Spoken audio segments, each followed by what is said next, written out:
څه تکلیف دی درته ځوانه؟ ملنګ باچا د نیم سر مې درد راغلی دی. حق الله حق. زما نوم ټک پټک پیر دی.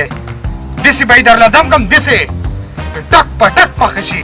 د تور سترګو د شین سترګو د پیریانو د دیوانو د لارو د کوڅو د خپلو د پردو د کاڼو د بوټو نظر مات نظر مات نظر مات ژوند انشاءالله د نن نه پس به دې په سر در نه راځي.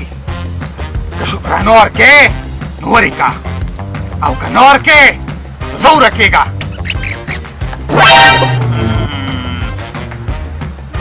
حقو جیب به دې وهو.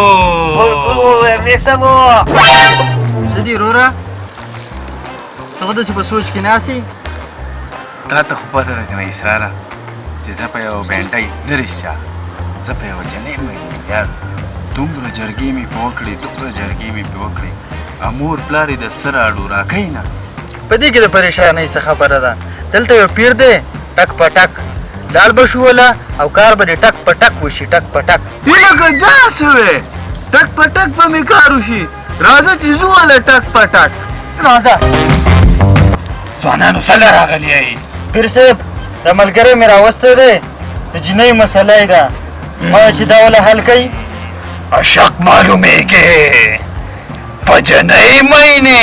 او پیر صاحب ته را باندې پوه شوې. ته پاسه ته ځه ولې چې دا د پردې خبرې دي. د جنۍ نوم څه دی؟ بینډۍ. د مور نوم یې څه دی؟ کریلا. د پلار نوم یې څه دی؟ کدو. د نیا نوم یې څه دی؟ تورۍ. او د نیکه نوم یې څه دی؟ کچالو. بس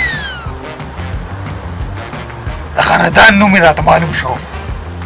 یعنې د سبزۍ د منډای خاندان سره تعلق ساتي.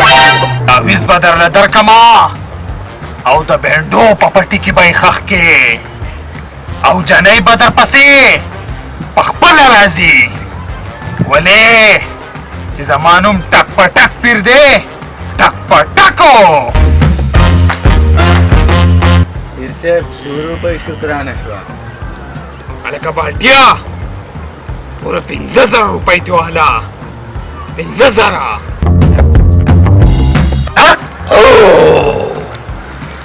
جیب به دې وهو. پیره تعویض دې اثر نه کړي جینۍ د تورې چرګې وینې څکلې دي نه.